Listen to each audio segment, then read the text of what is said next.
Good morning. We're so pleased that all of you have decided to join us this morning. I'm Dr. Laurie Stevens. I'm the Senior Director of Autism and Clinical Programs here at the Help Group, and I will be moderating today's webcast, which is entitled When the Sticker Chart Doesn't Work, Using the Brain to Manage Behavior Problems.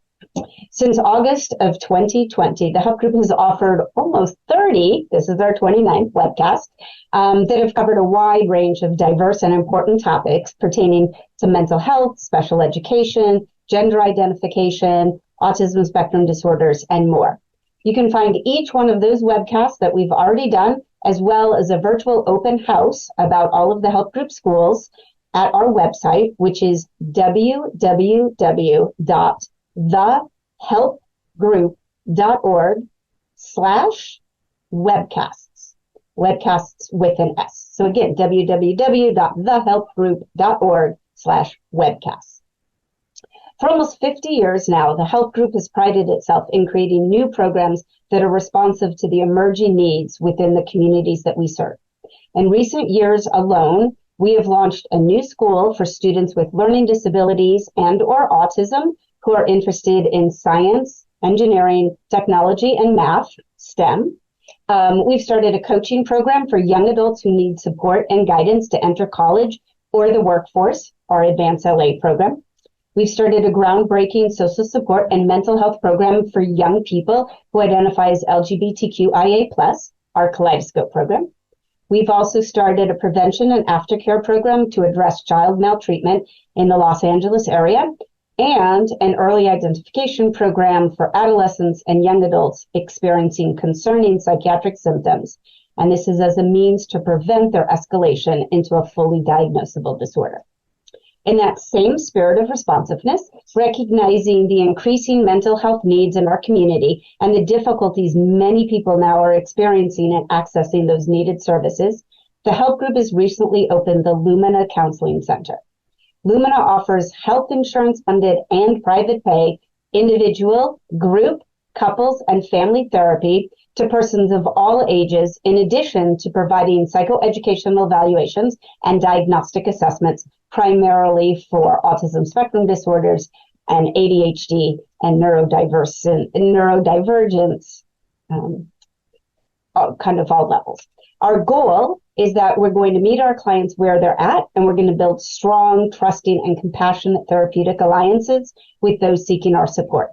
At our core, Lumina Counseling believes that everyone has the right to be heard and to be guided to live the best possible life.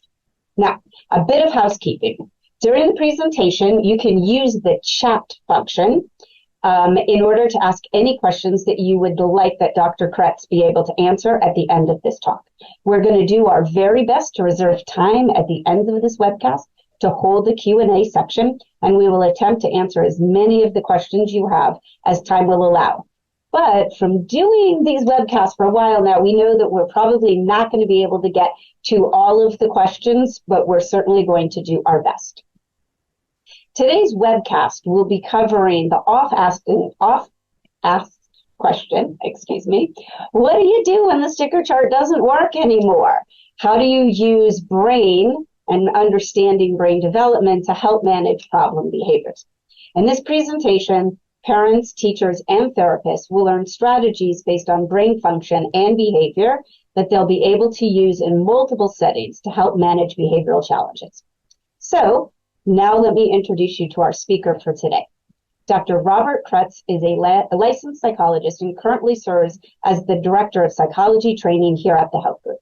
He has worked extensively with children and adolescents in a wide range of settings, including non-public schools, residential treatment centers, and outpatient clinics. His area of expertise is in treating explosive anger, oppositional behavior, and high levels of parent-child conflict. Before joining the Help Group in August of 2023, Dr. Kretz was the training director for the doctoral internship at Casa Pacifica in Camarillo. Dr. Kretz has lectured extensively on managing problem behaviors, including at local schools, psychology graduate schools, and the UC hospital system, and also the Jet Propulsion Laboratory, JPL, right there in Pasadena. So at the Help Group, Dr. Kretz oversees our pre- and postdoctoral training programs for psychology interns and fellows, and he's currently hard at work at reinstating our clinical practicum training program. So now that you know a little bit about us and you know a little bit about our speaker, we would like to learn a little bit about you. You're going to see a very short poll pop up on your screen. And if you could please just answer the questions as best as you can. I'm going to give you a couple, about a minute or so to try and answer those questions. And please remember, please remember that you need to click that little X that's located at the very top of the poll when you have completed it so that the poll screen can close. So go ahead and answer the questions.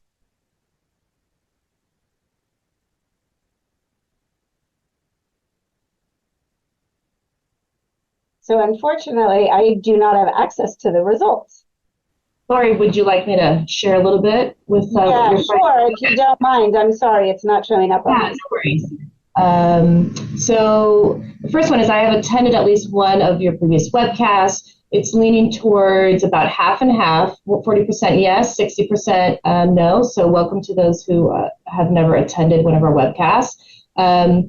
The second, I am a parent, teacher, mental health provider, or other, and we have a lot of mental health providers on with us today, about 52%, and then 21% parents, and then teachers at 4%, and then other at 23%. I have tried token economy sticker charts, and they haven't worked for my child. Yes, 38%. No, 35%, and not as much as I expected at 27%. I am the parent or a professional working with someone with challenging behaviors. Yes, at 69%. No, at 23%. And maybe at 8%.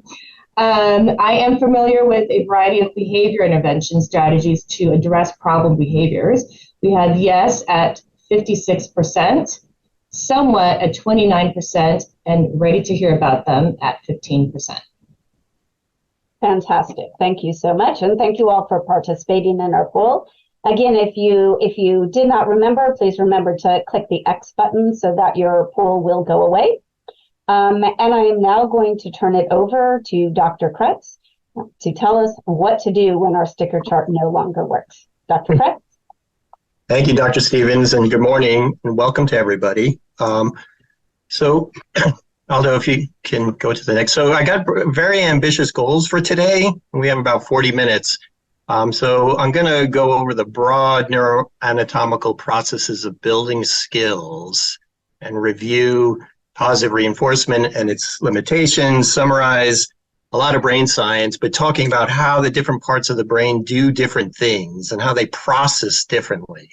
And then I'll offer some suggestions for a wide variety of issues, problems, and settings to manage problem behaviors. Now, why to do this is because, well, the world has got, and life and understanding is ever-shifting sands, like nothing ever stays the same, whether it's technology.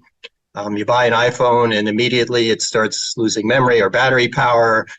Within medicine, coffee is bad, then coffee is good. Red wine is good, red wine is bad. Things keep shifting. And the same with interventions.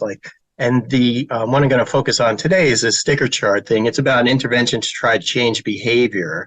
And even within psychology, that changes too. There's this new wave of evidence-based practices. Well, where were they for the last 50 years? And what do we do about that?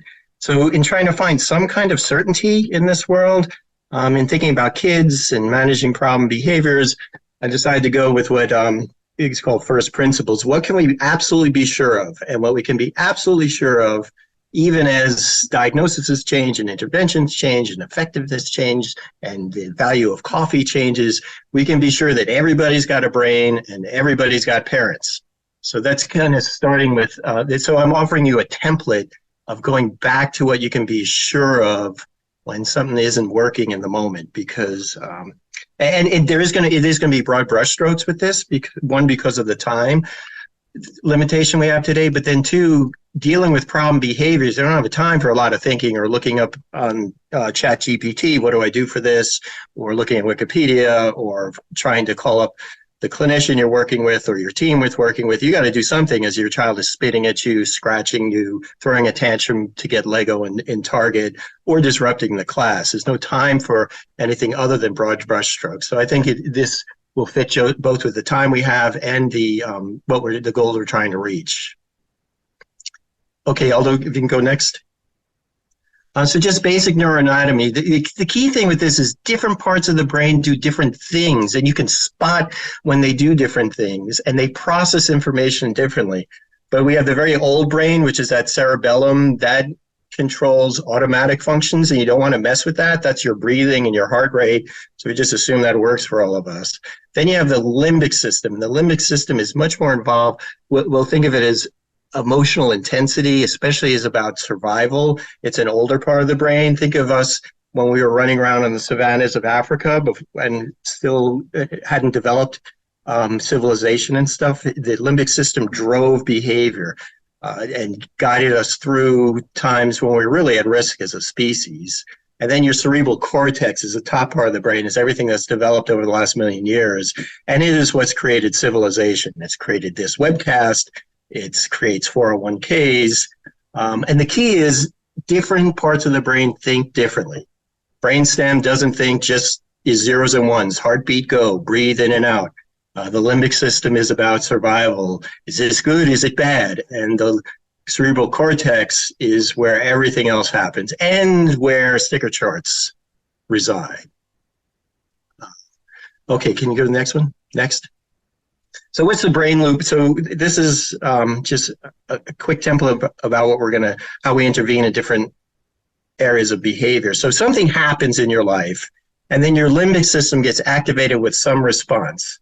And it is activated with more a visceral response and like positive, negative, good, bad. But think about it in terms of just survival or what it adds to your life. So when the light turns green and the person in front of you doesn't go, your limbic system does charge you with something like, ugh, like, come on. Or is more passive and says, I hope the guy behind me doesn't honk. It doesn't think that I'm the one who's slowing things up. But that feeling you get comes from the limbic system. Then your frontal lobes, the cerebral cortex, regulates that response. If I honk at him, he might get mad. There's plenty of times when I've been at the red light and I didn't notice. I just will be patient.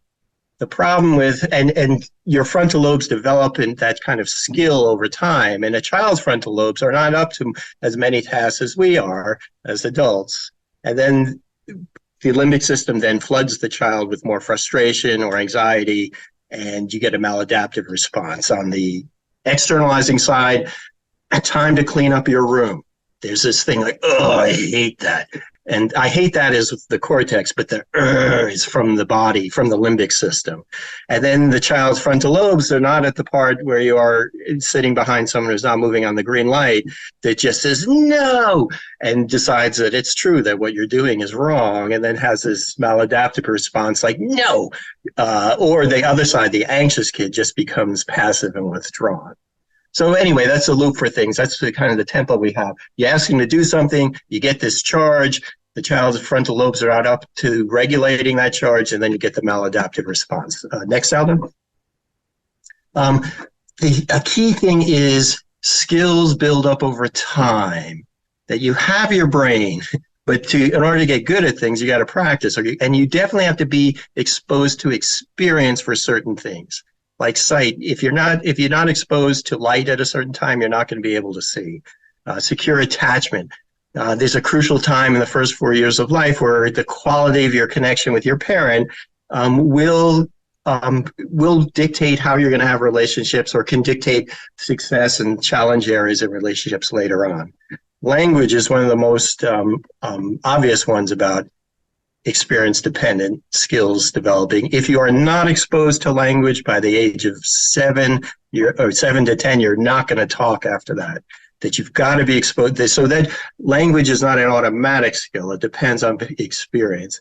And key for today is emotional regulation is the same type of thing, a skill that is learned from experience. And a lot of the research driven by Alan Shore at UCLA says there's a crucial time for emotional regulation, that the right above your eyeballs in the middle of your forehead, especially on the right side, is a part of the brain that's really involved with emotional regulation. And a lot of research points to its crucial period is around 2 years old, year and a half.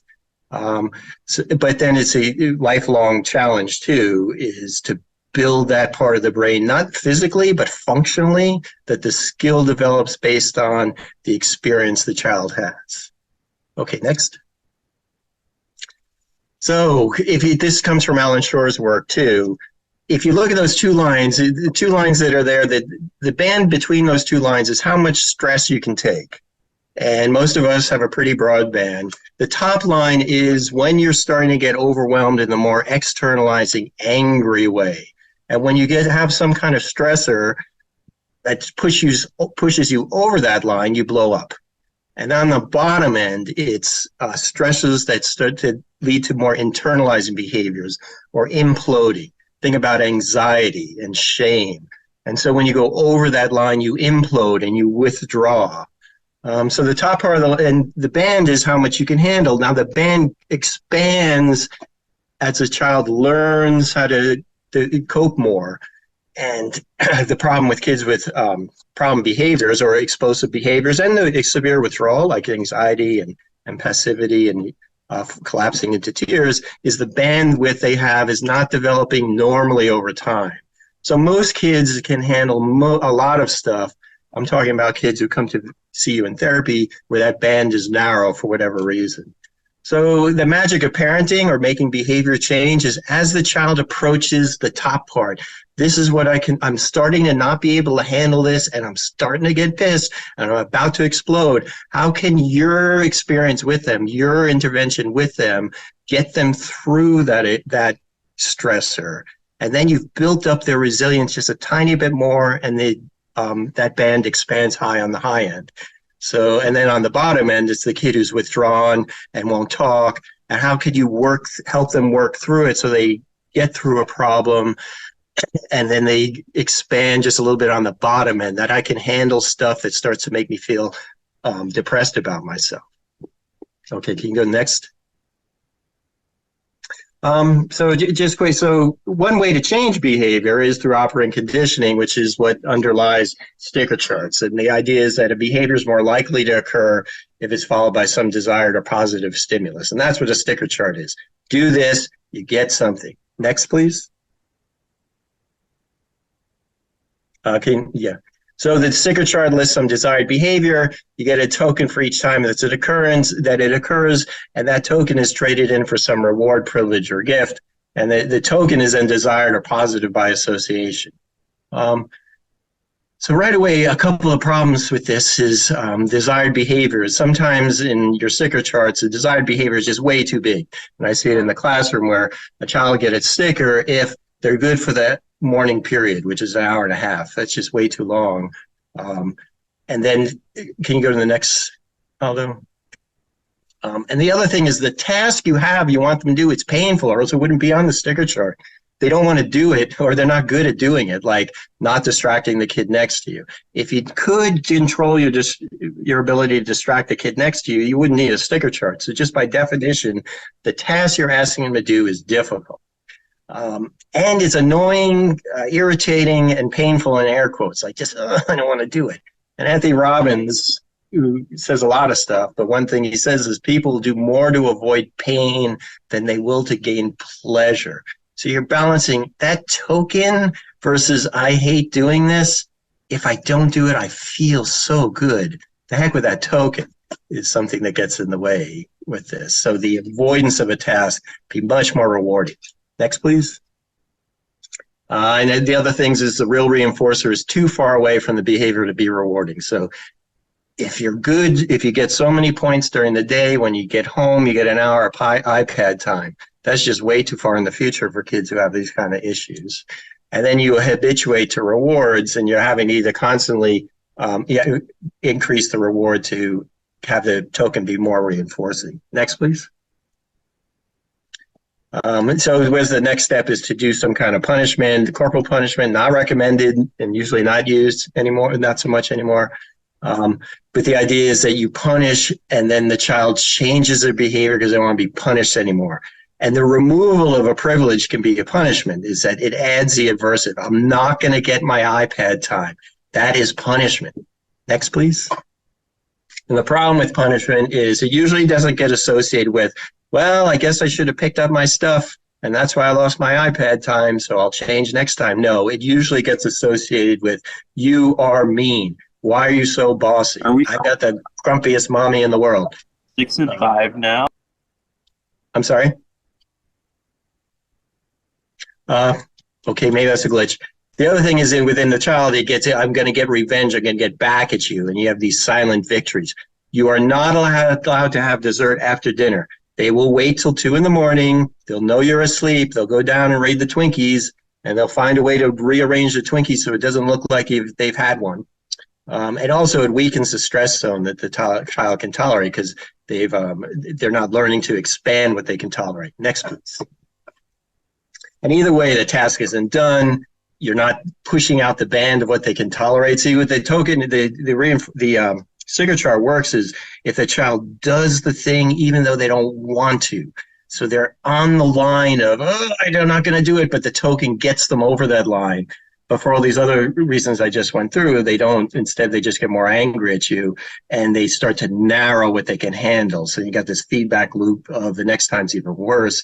It does stress your relationship with them. And then as a parent, you're mean. As a teacher, you're not my favorite. As a therapist, I don't want to go anymore because they see you as aversive. Next, please. So to bring the brain into this, so what to do? So your behavior chart isn't working. You want them to clean up, and they're not cleaning up. They're not being good through the period in class. And where I'm going with this is they're exploding as you remind them. It's time to stop your doodling and start your spelling. And the limbic system is what drives behaviors here. Next, please. The most important for us is the hippocampus and the amygdala. Starting with the amygdala. The amygdala is a part of the brain that is really intimately connected to senses, like it has direct connections to the eyes, the nose, and so it gets information right away, and it's involved with threat appraisal. And when it sees a threat, it activates a survival response. It also, when it sees something positive, it activates a approach response. And it's on the level of like Homer Simpson, donuts, good. And it's on the level of here comes a lion, run. Next, please. It scans the environment. It's on the alert to approach, avoid, or ignore, and it's very sensitive to threats. And it doesn't think, it just reacts. Go next, please. So the amygdala-driven responses you'll see is that there's some threat that triggers a survival response. And because a child's frontal lobe is not up to the task of dampening that down, it just comes out as intense anger. And the real problem, especially here in America, most 21st century threats are not at the survival level like they are in other parts of the country or other parts of the world. But the survival response is still happening. So pick up your clothes is a threat, and it triggers this old brain responses, fight it! The anger is real. The child's anger they're experiencing it, but the intensity is disproportionate to what's happening right in front of them. And we can blame evolution for that. They kept our amygdala in our head, and that drives this intensity of the response. And I guess evolution was hoping just all of our cortexes would be up to controlling it. Go next, please. So the loop is a child avoids the aversive or target behavior. You prompt them like, do it again. Come on, remember, we're working on this. And that's a threat to the amygdala. It isn't to what your intent is at all. And then you got this opposition. You say, well, you're not going to earn your iPad time. Then you get more threat, and the amygdala drives more of an explosive survival response, which is an attack. Next, please. With the hippocampus, though, is connected in the limbic system, and it's involved in putting experience into context and forming new memories. And it's cool when the amygdala says, my parents attacking me, and the hippocampus can look and compare current experience to past experiences and say, no, it's not a threat. It's just you got to do something you don't want to do. Why don't you do it? Because remember, we're working for iPad time. Next, please. The problem is, though, the amygdala can bypass the hippocampus. There are some survival situations where the amygdala cannot afford the split second to say, hey, hippocampus, have we seen this before? Is this a real threat or not? It will just make the body go into fight mode or flight mode. And for all of this, no higher order thinking is allowed to intervene. Okay, so spot amygdala-driven behavior. And it means that their thinking brain is not online. They're not going to think about the sticker chart because the sticker chart is up in the thinking part of the brain. The behavior usually doesn't make sense. It goes on and on and on, and it usually triggers some strong emotion in you. So just some quick examples. So one thing to do, go ahead, sorry, please, yes. So when you see this, you want to speak the language of the amygdala. Be simple, fast, and emotional. Next, please. You want to shift that threat state. You want to go for becoming positive. At least stop being negative. And these are in air quotes because you're not being negative. You're trying to help the child change their behavior and lower your threat. So a couple examples how this comes out, both in life and with treatment. A life example from my own experiences, back in the day when I was working on my dissertation to get my Ph.D., I spent a lot of time in libraries, and mostly at UCLA. And the libraries back then in UCLA, they're kind of cinder block and steel and not very warm and fuzzy. And I decided, I'm tired of writing my dissertation here. I'm going to the Beverly Hills Library because I'd been there before. And it is like Xanadu over there. The air conditioning works great. The seats are all clean and cushioned. The water fountains are ice cold. I said, I'm going to go study there for a day. And I drove over there, and I was going into the parking lot, and it was a 4-way stop sign. And I came face to face with somebody else coming towards me, and I wanted to make a left. This guy wanted to make a right. And he has the right of way because the person going straight is the right of way over the turner. But I wanted to get into that library. So I made the quick left in front of him, even though it was his turn, and he honked his horn at me. He honked the horn. And I felt this intense rage of how dare you, the survival attack response. And my amygdala said, threat, get at him. So as I'm turning, my response was to flip him the bird as I'm turning. And I made the turn. My amygdala-driven response is you flipped him off. You didn't let him win. Survival enhanced. And I drove away feeling kind of good until I looked in my rearview mirror and saw the guy made a turn to follow me into the parking lot. And the hippocampus said, what have you done? This guy's... And the anger, the amygdala anger, I call it sham anger. It was real while I was doing it. It felt right to flip this guy off. But it was a survival response that was out of proportion to what I was really in the wrong. And the bathtub of my anger drained out immediately, and the hippocampus said, dude, you just put us in more danger. And it quickly went to anxiety and fear. So I'll tell you what happened, but the thing is, when you can, this amygdala-driven behavior, when it's a survival response that's out of proportion to the trigger right now, like be good or you lose your iPad time, you can shift that anger pretty quickly if you do the right thing. Now you don't want to do what you can't do what this guy did, which is start to follow me. He's going to beat me up to shift the anger. I'm going to give an example from clinical work of how you shift that anger. But just saying the story, I drove up the parking lot and drove around, and he kept following me. This guy was not going to let it go, and I actually got ahead of him a little bit, and I found an exit, and I exited right away, and I could see in my rearview mirror that he didn't see me exit, so he kept going up in the parking lot, and I went home and I said, do your dissertation at UCLA. It is much safer there, dude. So I got away with that. But I still get that thing with not road rage, but I get angry. Someone cuts me off, and that first impulse is attack. And my hippocampus taps me on the shoulder and says, remember Beverly Hills Library, don't do that again. So how can you make that kind of thing or use this usefully in a clinical setting? Years ago, I worked at a residential facility up in Idlewild, 30 beds, adolescent boys, severe behavior problems, intense anger. And one day I was leaving, ending my shift, and I heard, and it's a big open campus, I heard one of my clients, a 12-year-old I'll call Kevin, just really angry. And I looked up the hill, and I could hear him screaming and yelling, I'm going to kill that kid. He's dead. He took my Pokemon cards.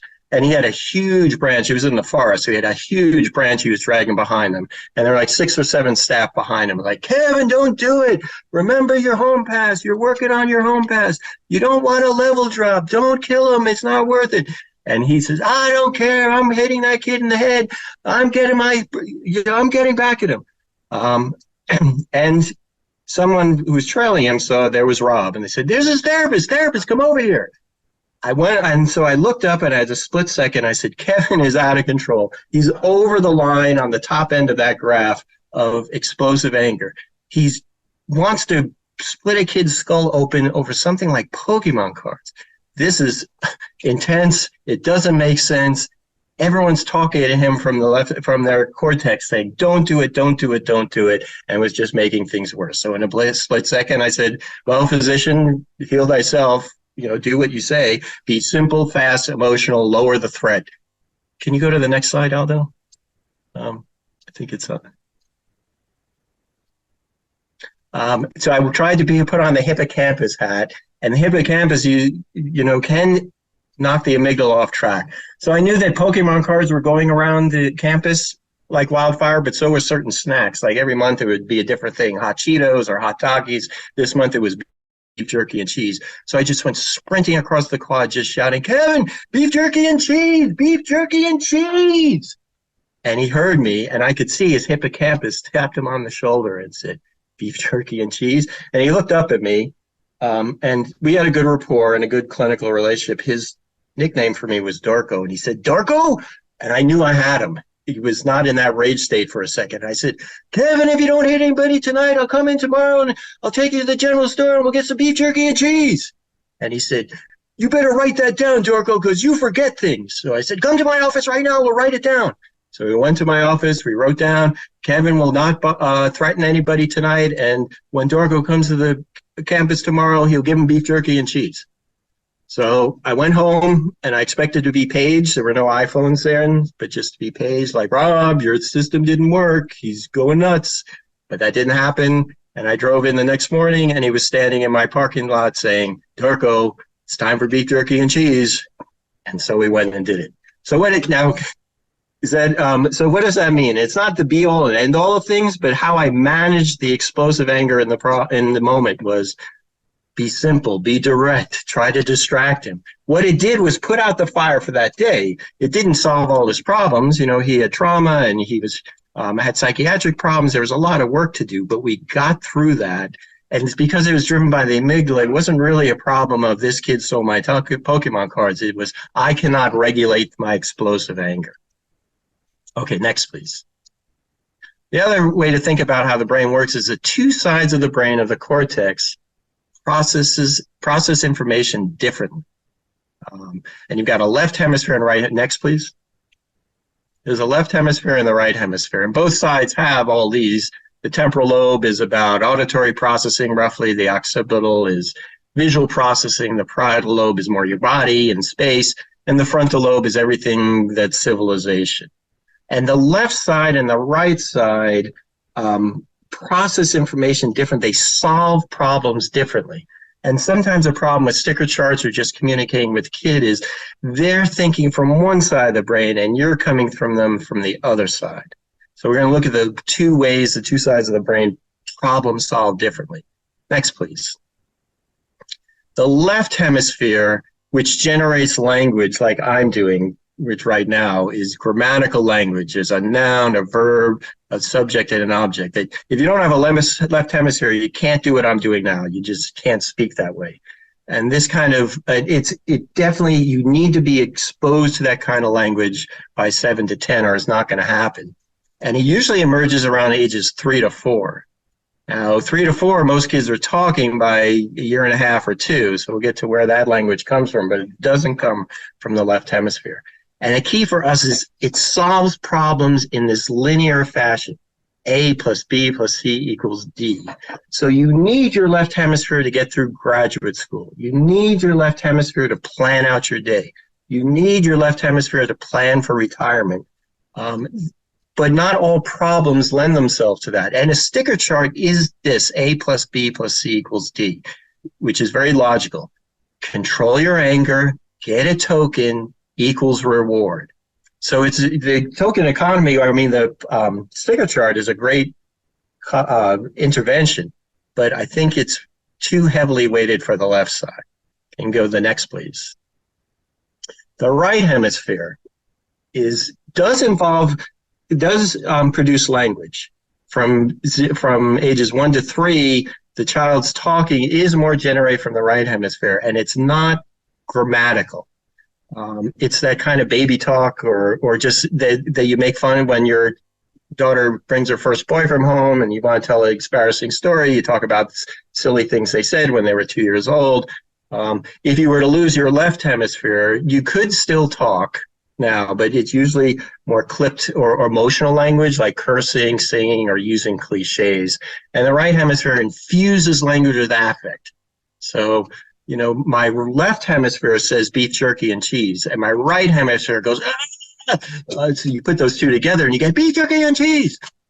So the two of them together produce language, but they produce language differently. And the thing about the right hemisphere is it processes information non-logically. It's more holistic. It deals with problems that don't fit that easy A plus B plus equals C thing. And what are those things? Well, like squaring a circle. That doesn't make any sense to the left hemisphere, but to the right hemisphere, it means a lot. The left hemisphere says it's 98 degrees outside. The right hemisphere understands it's just, it's freaking hot. The left hemisphere says, if you do your laundry and your chores and your homework first, you're going to enjoy your iPad time differently. And the right hemisphere says, chores suck. iPad's so much better. And they clash at times. Okay, next, please.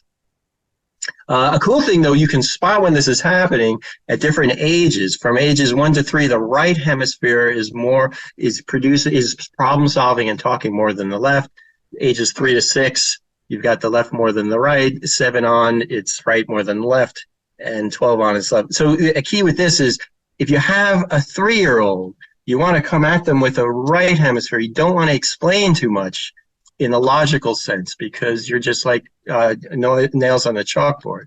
And when you get to 6 years old, maybe you start talking about more logically. And from 12 on, you don't want to infantilize the youth you're working with by, and you want to give them the straightforward, like, here's why you should do this.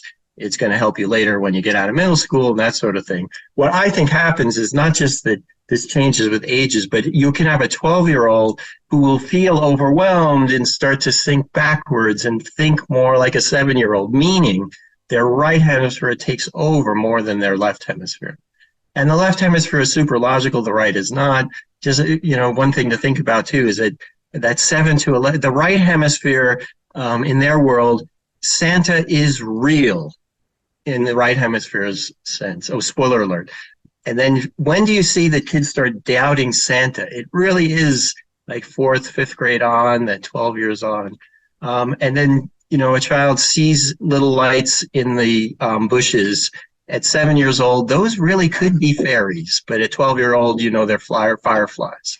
And you read Harry Potter from 7 to 11, and then, Hogwarts, I think it really could be real. From 12 on, it's not. But anyway, spotting when this kind of thinking can help give you some flexibility when stuff starts to go wrong in trying to manage behavior. Next, please. So listen with the developmental ear. So once you put out the fire with the amygdala, beef jerky and cheese are calm for then you can think, then you hear their problem and you speak the age of the speaker and then start to introduce the skill you want them to do. Next, please. Okay, well, before we go there, some examples. So can we go back one slide? Okay, so listen with the developmental ear. So, okay, so an example from my experience was I had my younger daughter, Ari, when she was like 3 years old, 2.5, we're going to daycare and she wants to be independent and put on her pants and dress herself without, parent to help. But I know she's not good at it. She's not good at dressing. We're going to be late. I got to get going. I have an appointment I got to get to. but I'm going to let her try to put on her clothes that day. So Ari gets out her pants, and she puts, with great effort, great focus, puts one leg in one leg hole, the other leg in the other leg hole of the pants, and pulls them up. And she's proud of herself until she looks down and realizes she's put her pants on backwards. And she says, "Urgh." And so she starts to take them off with some not chutzpah, but with some, and I say, wow, the amygdala sees these pants as a threat, but I'm going to hang in there. So she puts one leg back in, she turns her pants around, put one leg in that leg hole, she puts her other leg in the leg hole, pulls her pants up, and realizes that both pants are in the same leg. Urgh! The amygdala is really taken over now, and she rips them off again. And I want to jump in there, but she looks up at me like, "Don't you dare!" And she starts to put on her legs again, but her big toe gets caught on the edge of the pocket, and she kind of makes her stumble. And she takes the pants and she throws them down and says, "I quitted these pants. I quitted these pants." So I'm listening with the developmental ear. That is not a left hemisphere processing. It is non-grammatical. It is emotionally driven. It is frustrated. I quitted these pants. I want to speak the age of the speaker. I do not want to go, Ari, it's not I quitted these pants. It's I'm angry. I can't get my pants on. That is just going to be gas on the amygdala fire. I want her to have the developmental skill of, "Daddy, I can't put these on. Could you help me?" But first I've got to get in sync with her to help manage. She's on that line of being overwhelmed. So I decided to speak the age of the speaker and use metaphor. This is not the time to teach a lesson in a left hemisphere way.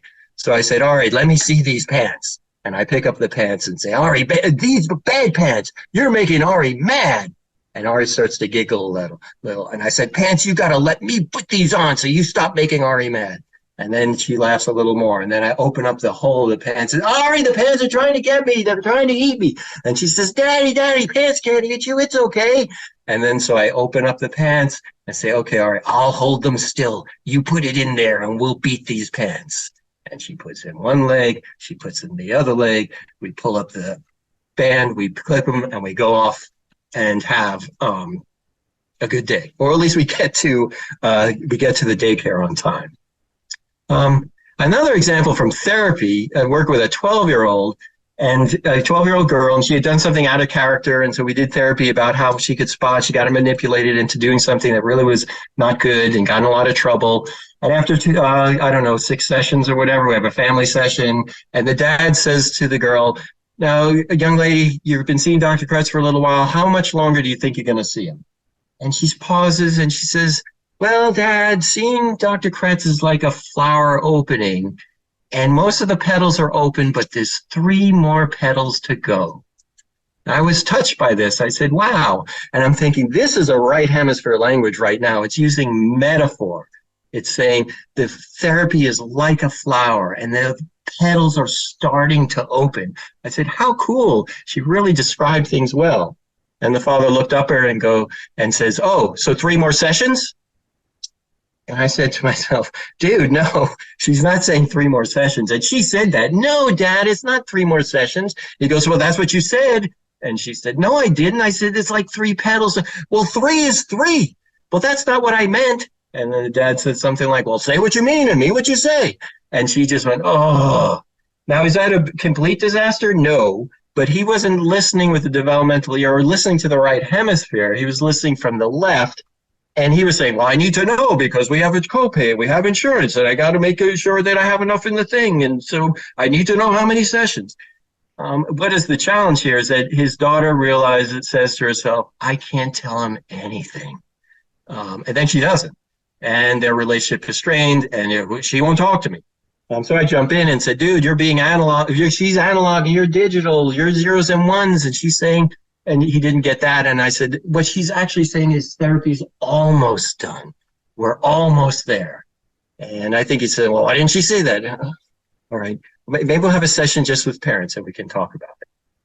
One more example, and I'll get to questions. I was working with a boy with autism, and he was 13 years old, and his now restricted interest was electricity. He was really into electricity and robots. His favorite band was Kraftwerk, if you know them. They're a German band. They look like robots. he would bring, he asked me to bring Christmas lights into session so he could fix them. And his Christmas lights were his pet, like a snake. But he referred to people as robots. And he always wanted to touch my neck to see if I had wires under there. Anyway, he got relentlessly teased at his school. I went to an emergency meeting because he was going to get expelled because he threatened to terminate some students. And as we get to they have a zero tolerance policy that he was being teased. They asked him to ignore. He didn't. Instead, he started running around saying, I'm going to terminate you. I'm going to terminate you. And under the policy, it's hard, even when I'm saying it, it's hard to imagine that it was real. But the policy was he used threatening language. He had to be suspended. And thinking about, you're coming from such a left hemisphere way. First of all, his disorder, his neurology is different. How he understands people is different. But he's using a metaphor, Terminator, robots. He's under threat, and he's attacking back in the only way he knows how, or in the context of what he knows, which is, I want to terminate these robots. Could it be he's saying, I want to terminate this teasing? So introducing that to the team was a way to try to get them to understand that this is less a discipline problem and more, how about we keep them from being bullied? Okay, so what does this all mean? Can you please reduce the threat? Sticker charts are a threat. Yeah, I don't want to do it. I start to get angry. Calm the rage. Whenever you can start shifting them from seeing you as the problem to seeing you as a solution, you're going to get bonus points. So you first mirror them like I did with Ari in the pants. You hate chores. I'm the worst parent in the world for making you do chores. You thought I was on your side. Instead, I make your life miserable. That's what their right hemisphere is saying. You don't have to agree with it, but you say that, and the child says, yes, you finally get it, or the therapist too. Then you've got the reins of their emotions, and then you can shift to the left and say, look, I know you want iPad time. How about I help you through this, and I'll help you pick up some of your clothes together. And they say, oh, all right, and that's hopefully what happens. And maybe you've modified the goal, but you've pulled it back to what they can do. They can clean this up with your help. And then they start to see you as supportive rather than aversive. You hug it out, and it's your relationship that's now guiding the behavior, not the tokens or the sticker charts. So I guess the metaphor for this is, can you get on the bucking bronco of their emotions, whether it's explosive anger or withdrawal and crying and passive anxiety, and communicate to them that you know what they're going through. You hate that I make you do this. I'm not fair to you. And that will be validating and make the child feel in sync with you. Then you've got the hope that their left hemisphere and their hippocampus is online to say, well, what comes next? They'll be at least more open to what comes next. And then you give them the skill, which is, I'll help you get through this. You can do this. I've seen you do it before. They'll be more amenable to that. Thank you very much, Dr. Kretz. That was very interesting. And I love ending on the hug it out bullet points. We do have a couple of questions from the audience, and we do have a few minutes. I think this first question is quite interesting. So the question is really, how do I have better communication with my kids? How can I help them when my child is having a hard time explaining what they want or what they need? It's just fantastic. I mean, I had this too. My daughter with the pants would also shut down during ballet when she wouldn't do well. And the teacher came to me and said, she won't tell me what's wrong. And I said, well, that's what's wrong. But I didn't say it like that. I said, well, that's what's wrong. I was very protective. That's what's wrong. She can't tell you. So I would say, now for any of these answers, think of it as a template rather than this is straight advice because they don't know all the issues. A child who won't talk or can't talk, maybe they don't have the words. The right hemisphere is feeling stuff, but the left hemisphere doesn't have the words to explain it. So I would do a lot of mind reading. I think you're upset about, and tell them what you think they are upset about. And can you mind read, like they get in and you saw some kids chasing them after school and they don't want to talk about it because they're getting bullied and they feel ashamed and they're just shut down. You'd say, I don't know, were those kids mean to you over there? And they would say, and say, I hated when I got bullied. And the kid then your child may look up, and if you've got it right, then they're going to be open to you, start telling them about what happened with you. So do some mind reading and mirror, mirror, mirror. If you're to buy some time, you'd say, you're really upset. You can't even tell me what's wrong. That gives you some one gives you longer time to think about what might be going on, and two lets the child think that you understand what's happening. What was the first part of that, Laurie? If they won't, better communication. Yeah, I'm hoping this idea of, so when they say my teacher sucks, it's maybe not the time to say, wait a minute, you got to be respectful. Don't say your teacher sucks. It might be, wow, you're really mad at them. What happened? And you listen more, and then, it might turn out that they didn't study for their spelling test, so they got a 0, and that's what sucks. But how you're going to get to that is to say, wow, you hate your teacher. This isn't like you. I've never seen you this mad before. What happened? And then you're kind of on the bucking bronco of their anger, and they'll start telling it. Right. Fantastic. The next question is a specific one from a teacher who's asking for better help in supporting students in the classroom when they're having explosive anger and potentially have trauma histories. Yeah, that's a tough one to answer in a minute, but you got to remove the threat. And what's threatening to the traumatized kid is, can be really mysterious or minute.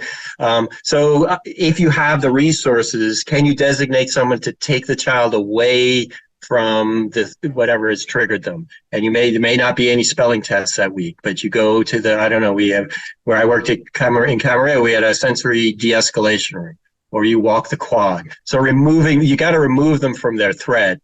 And if it's a traumatized kid, maybe, where you want to go is you're safe now. You have adults who are on your side. I mean, it's up to the therapist to say, and you didn't with your parents or the person who abused you, but you'd say, you've got a big team here. We're going to work to help you stay safe. And the problem is you can't always keep them safe. They may be bullied, may be attacked, they may be taunted. But can you speak that language of safety with the traumatized kid? With the explosive anger is keep everybody safe. And everything I'm talking about is the first move, is calm them down. And then you have to do stuff after that, which is beyond the talk here. But the focus is on keep everyone safe, throw out the text of the problem, and just get to calming the client down or the student down. It's hard to do if you're not in a special ed class with a lot of aids and things like that. But maybe if there's real explosive anger, you might be in that setting. The child might be in that setting anyway. Can you devise a team so they're mad at the teacher, the aide takes them out, something like that? Great, thank you. That was a very thorough answer.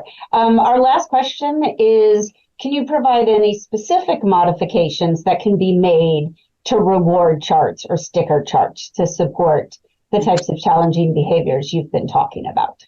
Yeah, so first is look at what you're asking them to do, and is it a bridge too far? Be good in the morning, you get a token. Oh my gosh, if they can do that, great, but if not, you got to carve up what's the first domino. And sometimes a sticker chart has to turn into a token economy. For really intense anger, it could be, so you got to reinforce them in the moment. So if just an extreme example was a kid for any kind of demand starts to explode, you might start with going up and you say, John, I'm going to tell you something I think is going to make you mad. And they don't do anything for 10 seconds. You give them a token and said, oh, you didn't anticipate, you didn't get angry when even I told you something bad was coming up. Are you ready, John? I'm going to tell you, oh, you're not blowing up. Here's another token. You got to go. You have to take this test today. And immediately say, oh, you didn't blow up. Here's a token. You're going to have to take out your book. Oh, you didn't say no. Here's a token. I'm exaggerating, but can you carve up the behaviors into the smallest chunk?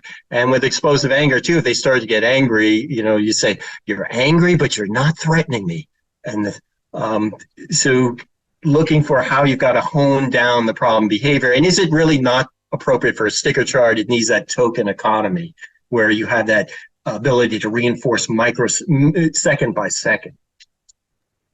Great, thank you very much. Oh, one other idea. And it could be, you don't have to go for the whole tamale or the kitchen sink, whatever the right cliche is. You can do just one specific thing, like don't kick the kid's seat in front of you. And sometimes if they start doing that, that can generalize to other distracting behaviors. So you don't have to say, don't distract anyone ever. You might just pick one, and then a lot of times that can start to generalize to the others. Great, thank you. All right, we have come to the end of our time today. I want to thank Dr. Kretz once again for joining us and for sharing his expertise this morning. This presentation has been recorded, and we will let you all know when it's available to view, and you are also able to share it with any of your colleagues or friends that might enjoy it. And as we mentioned before, all of our previous webcasts are also available for you to be able to view. Our next webcast is going to take place in the new year. So yes, it's about to be 2024. We're going to be taking a short break in December to allow everybody to enjoy their holidays with their loved ones, but we'll be back after that and ready to bring you some more exciting content and insights. And you'll be receiving an email with more details about our upcoming webcasts in the new year. I also want to remind you all about the Lumina Counseling Center. We are an insurance-based program and also a private pay program that provides individual, family, couples, and group therapy to individuals of all ages who are seeking mental health support. And we are also neurodivergent and LGBTQIA affirming in all of our therapeutic programs. At the Help Group, we always endeavor to provide